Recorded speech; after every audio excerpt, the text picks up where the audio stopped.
Hallelujah, praise the Lord. आज हम प्रभु की स्तुति करते हैं, प्रभु की आराधना करते हैं आज के दिन के लिए और उसके अनुग्रह के लिए जो आज तक अभी तक हमारे ऊपर हुआ है। उसी की वजह से आज हम जिंदा हैं, उसी की वजह से आज हम सुरक्षित हैं। इसलिए हम प्रभु के नाम की प्रशंसा करते हैं, हम प्रभु की स्तुति और आराधना करते हैं।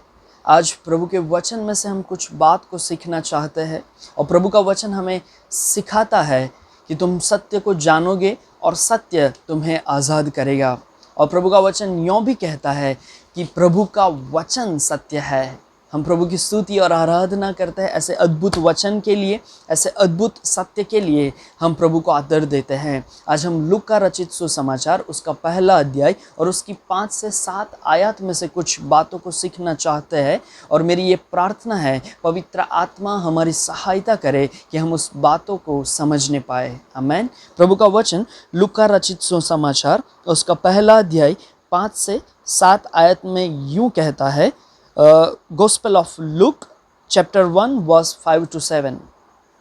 यहूदिया के राजा हेरोदस के समय अबिय्याह के दल में जकरियाह नाम का एक याजक था और उसकी पत्नी हारून के वंश की थी जिसका नाम एलिजिबा था। यहाँ पे 2 कैरेक्टर्स के बारे में प्रभु का वचन हमें कुछ बताता है और वो दोनों कैरेक्टर वो कोई सामान्य व्यक्ति नहीं थे, क्योंकि प्रभु का वचन कहता है जकरियाह के बारे में कि वो एक याजक थे, प्रभु की सेवा करने वाला व्यक्ति था, प्रभु की आवाज़ को परमेश्वर के लोगों के बीच पहुंचाने वाला ये व्यक्ति था, क्योंकि वो एक याजक था। एलिशिबा जो है वो भी कोई सामान्य व्यक्ति नहीं है, उसके बारे में भी प्रभु का वचन कहता है वो हारून के वंश में से आई थी। हम सब हारून के बारे में जानते हैं। प्रभु के नाम की स्तुति हो उस एलिशिबा और जकरियाह के लिए।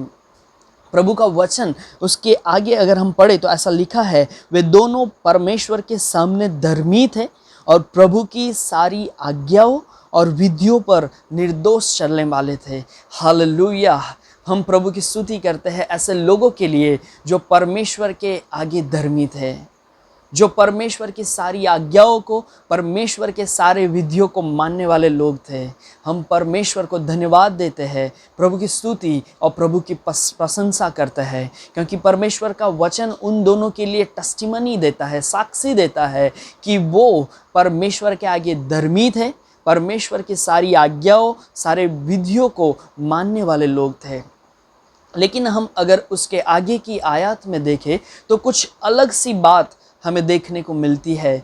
और 7वीं आयत में ऐसा लिखा है, उनके कोई भी संतान न थी क्योंकि एलिशिबा बांझ थी और वे दोनों बुढ़े थे। Praise the Lord.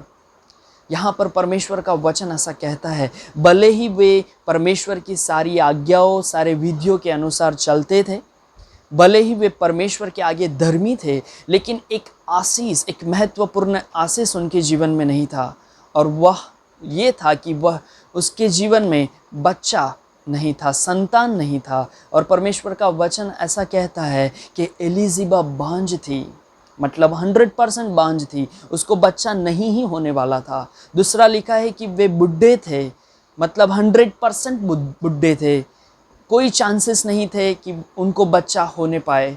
लेकिन फिर भी उनके बारे में परमेश्वर का वचन बताता है कि वे परमेश्वर के आगे धर्मी ठहरे, वे परमेश्वर के सारी आज्ञाओं और विधियों के अनुसार चलने वाले लोग थे।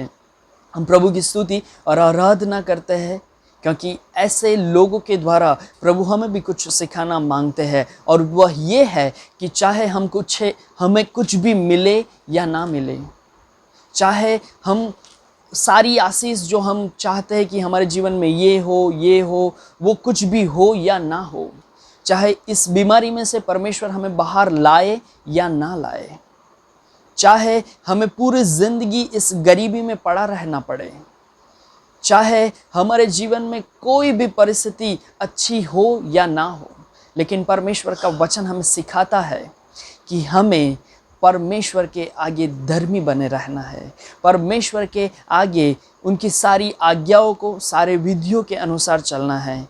इसलिए भजन संहिता उसका 125वां अध्याय और उसकी पहली आयत में ऐसा लिखा है, साम्स चैप्टर 125 वर्स 1, जो यहोवा पर भरोसा रखते हैं वे सिय्योन पर्वत के समान है, जो टलता नहीं वरन सदा बना रहता है। Praise the Lord.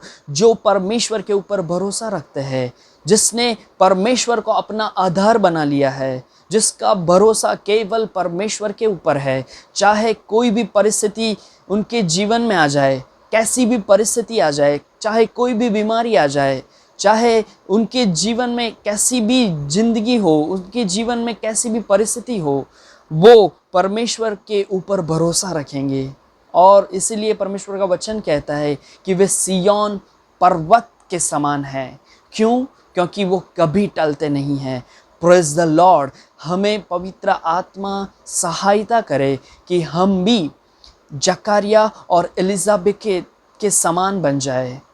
प्रभु हमारी भी सहायता करे कि जैसे एलिजिबा और जकरिया ने परमेश्वर के वचन को माना, भले ही उनके जीवन में बांझपन था, भले ही वो दोनों बुढ़े थे, भले ही उन दोनों के जीवन में वो आशीष नहीं थी, फिर भी परमेश्वर के वचन को उन लोगों ने थामे रखा।